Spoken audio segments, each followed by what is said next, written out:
Olá, graça e paz da parte de Deus, nosso Pai, e da parte de nosso Senhor e Salvador Jesus Cristo, seja com você.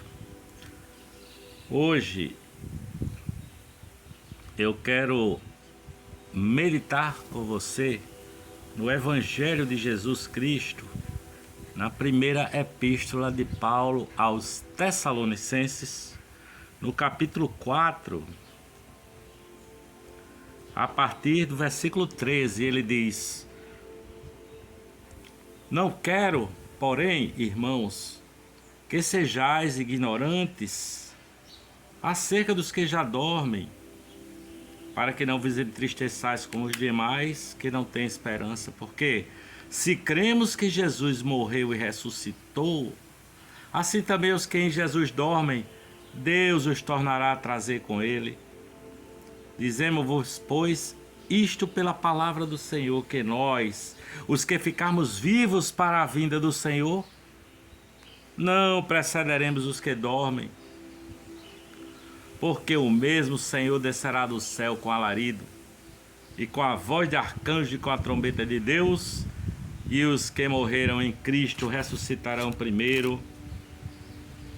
Depois nós, os que ficarmos vivos, seremos arrebatados juntamente com eles nas nuvens a encontrar o Senhor nos ares, e assim estaremos sempre com o Senhor. Portanto, consolai-vos uns aos outros com estas palavras. Mas, irmãos, acerca dos tempos e das estações, não necessitai que vos escreva, porque vós mesmos sabeis que, muito bem, que o dia do Senhor virá como ladrão de noite. Quando disserem, pois, a paz e segurança, então lhes sobrevirá repentina destruição, como as dores de parto àquela que está grávida, e de modo nenhum escaparão. Mas vós, irmãos, já não estáis em trevas, para que aquele dia vos surpreenda como um ladrão?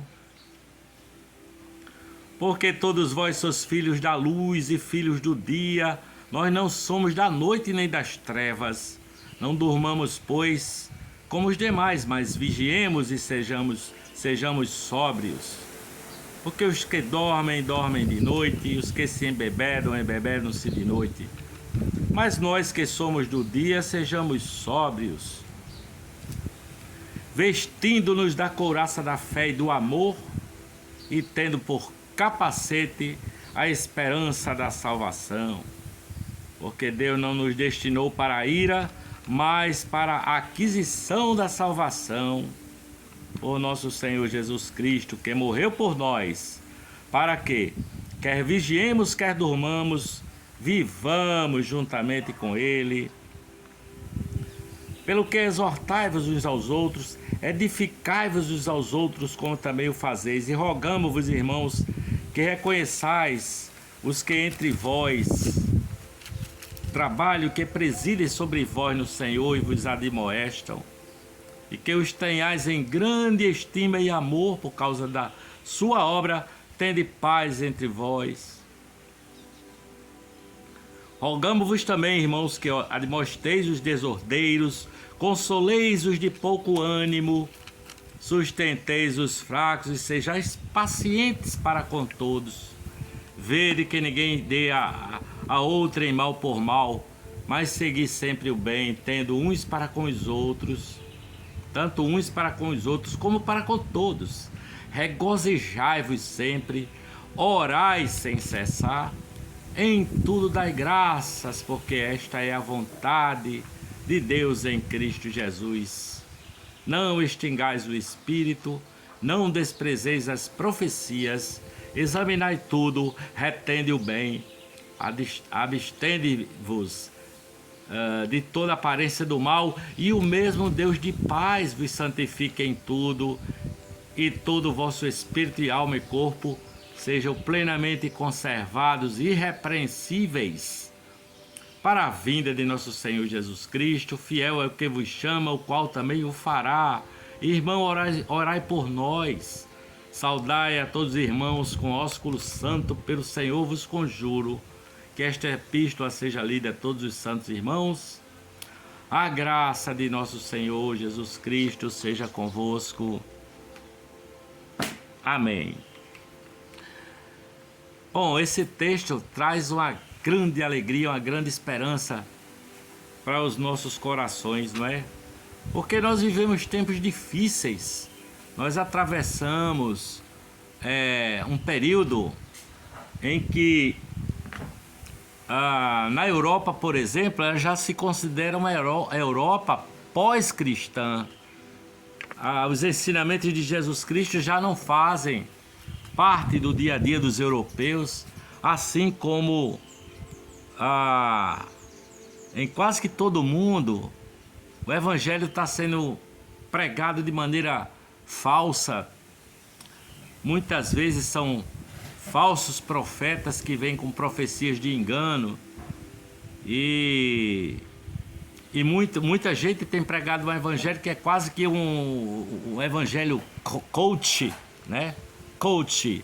Tem uma menina que a pregação dela parece que ela ganha uma fortuna por cada convite que ela recebe para pregar, e a pregação dela, ela pega qualquer coisa, uma lâmpada, ela pega uma cadeira e faz aquelas metáforas de coach e praticamente não cita o evangelho, a Bíblia. Então, nós vivemos tempos difíceis, não é? E quando tudo dá errado na vida da gente, quando tudo dá errado, o que se deve fazer, não é?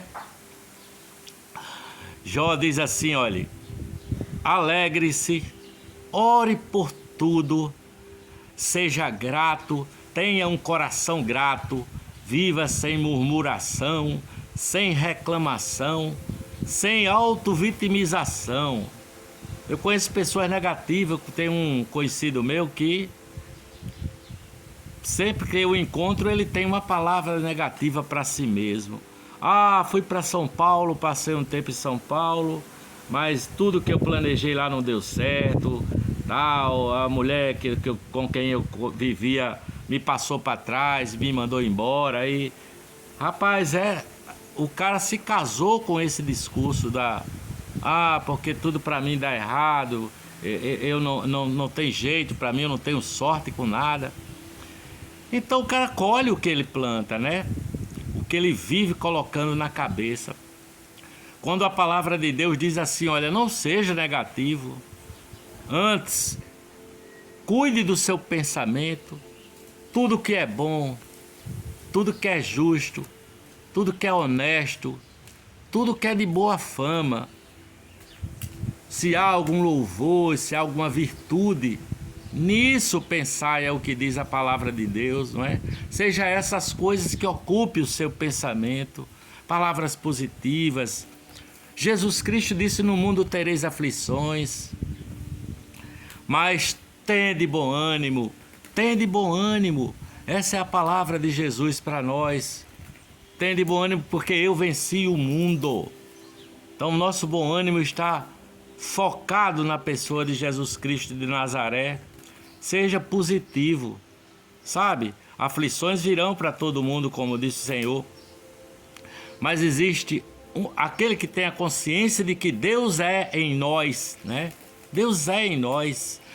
E aí Jesus falou de um novo nascimento, falou para Nicodemos, quando Nicodemos foi procurá-lo à noite, e começou a falar que tal, o mestre, elogiar o Senhor Jesus e falar das coisas que ele era lá no Sinédrio, de tudo que ele fazia pela lei. E Jesus disse: Nicodemos, necessário vos é nascer de novo. Então é desse novo nascimento, colocar uma consciência de Deus, que Deus nos ama, que Deus nos perdoou, que Deus é um em nós, que Ele veio para o nosso coração e fez morada. Vós sois templos do Espírito Santo, é o que diz a palavra. Há um novo nascimento que é preciso que aconteça para que o seu coração seja transformado, para que você tenha um coração grato, agradecido a Deus por tudo, não é? Eu tenho milhares de razões para ser grato a Deus, porque conquanto a minha vida tem sido pautada por tempestades, aflições, a maioria das vezes por culpa minha mesmo, por erro meu, mas o Senhor não me desamparou, não me desamparou, não me deixou. Pelo contrário, o Senhor sempre me deu um novo olhar. Meu filho, você é meu filho amado, em quem eu tenho grande alegria, em quem eu tenho grande prazer. Então, creia, você tem motivos para ter um coração grato. E eu digo mais, Deus vai transformar todo o mal da sua vida em bem. Lembre-se de José. José foi vendido pelos seus próprios irmãos como escravo para o Egito, não é?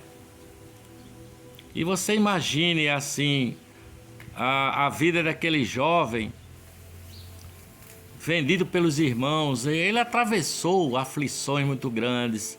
Ele foi acusado de ter assediado a esposa do eunuco de Faraó lá, esqueci agora o nome do homem. Então ele foi acusado de ter assediado sem ele ter feito nada e foi para a prisão. Você imagine os sofrimentos dele quando parava para pensar. Foi vendido pelos irmãos, Potifar, o nome do homem, me lembrei.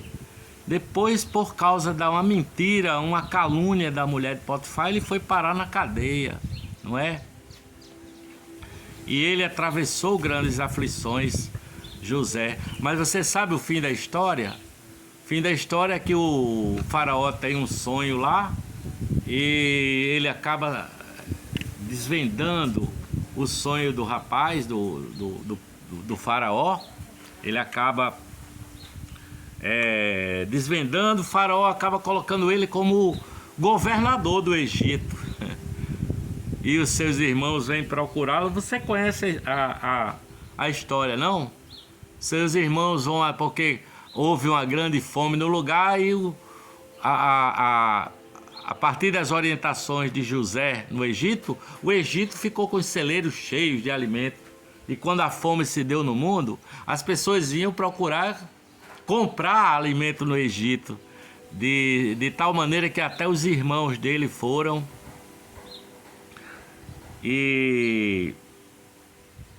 para o Egito.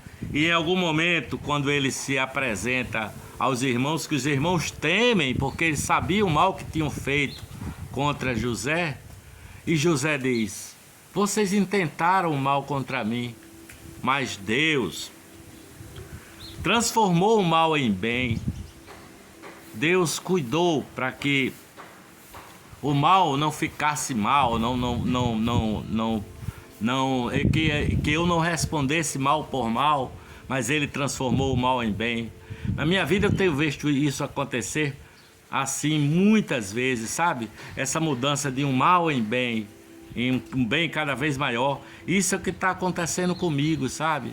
Então pense, se você está sofrendo por algum problema, isso não é o fim. Saiba, né? Está acontecendo muita coisa na sua vida, mas isso não é o fim. Deus vai mexer aí, sabe? E transformar todo o mal em bem. Você suplica a Deus, você tenha gratidão, ações de graça no coração, suplica a Deus em oração, mas seja grato. Deus pode reescrever a sua vida, a sua história, sabe? Eu não sei o que será da minha vida, mas a minha fé em Deus, em Jesus Cristo de Nazaré, me dá esperança, porque Deus é o Deus da graça. Os seus caminhos são insondáveis e inescrutáveis. Os seus pensamentos são maiores, infinitamente maiores do que os nossos, sabe? E toda a sua intenção é para o nosso bem. Embora a gente não consiga ler assim um palmo além do nosso nariz, mas Deus, do alto da sua soberania, Ele vê todo o universo, Ele vê todas as criaturas e Ele é amor. De tal maneira que a gente pode dizer aqui, como o profeta, ó profundidade de riquezas, e eu posso saber que as coisas que o olho não viu e que o ouvido nenhum ouviu e nem sequer chegou ao coração do homem, são as coisas que Deus tem preparado para aqueles que o amam, sabe? São as coisas que Ele preparou. É preciso andar com Deus, não é? Andar com Deus é como... hoje eu saí cedinho com o meu cachorrinho Johnny, né? Ainda escuro eu já estava andando com o Johnny. E esse versículo me veio à mente, né? Tem até uma música que diz assim, olha: o caminho do que ama a Deus é como a luz da aurora, vai brilhando mais e mais até o dia clarear. O caminho do que ama a Deus é como a luz da aurora, vai brilhando mais e mais, o dia vai amanhecendo, até que o sol nasce e ilumina todo o planeta, todo o país, né? Andar com Deus é assim, como a luz da aurora, que vai brilhando até ser dia perfeito, sabe? Nós só vemos um pouquinho adiante de nós, mas Deus é a perfeição e Ele vê muito longe. Ele sabe todas as coisas. Ele é amor, Ele tem coisas preparadas para os que andam com Ele, não é? É preciso andar nessa confiança em Deus. E andando com essa confiança em Deus, isso me basta, porque o Senhor é o meu pastor e isso me basta. Ele diz, olha, chama a mim e eu te responderei. Clama a mim em oração e eu te responderei coisas grandes e ocultas para você. A verdade é que nós não sabemos nem orar como convém, não é? Muitas vezes nós pedimos coisas que não convém, mas o Espírito Santo de Deus, diz a palavra, intercede por nós com gemidos inexprimíveis. Aquilo que a gente não sabe nem orar, o Espírito Santo está intercedendo com o Pai, traduzindo o nosso pedido para o Pai, com gemidos que nós não conseguimos exprimir. São inexprimíveis. Então, a minha oração é conversar com Deus. E o que eu não estou entendendo, eu me sujeito à vontade dEle. Seja feita, Senhor, segundo a Tua vontade. Eu estou começando um novo período de vida. Estou mudando da casa que eu estou morando para o apartamento. A casa está toda bagunçada, com as coisas sendo encaixotadas. Tem problemas de saúde que estão afetando as pessoas que eu amo. Tem alguns filhos que estão atravessando problemas no relacionamento, no casamento. E tudo isso é problema que a gente acaba carregando no coração, não é? Mas eu coloco tudo nas mãos de Deus Pai, com confiança e cuidado no amor que Ele tem por todos nós. E Ele nos surpreende com a sua graça, sabe? Com a sua graça. E Jesus diz assim, olha, a minha paz eu vos dou. A minha paz eu vos dou, e não vos la dou como o mundo a dá, portanto, não se turbe o vosso coração, nem se atemorize. Creia em Deus, Pai, creia em mim também, não é? Creia em Deus, creia em mim, creia no Pai, creia no Filho e creia no Espírito Santo de Deus. Eu espero que essa palavra tenha chegado ao seu coração. Eu por aqui vou dizendo graça e paz da parte de Deus, nosso Pai, e da parte de nosso Senhor Jesus Cristo, seja com você e com todos os seus, em nome do Pai, do Filho e do Espírito Santo, para a honra e glória de Jesus Cristo de Nazaré, e para o nosso bem, eu digo amém. Graças a Deus.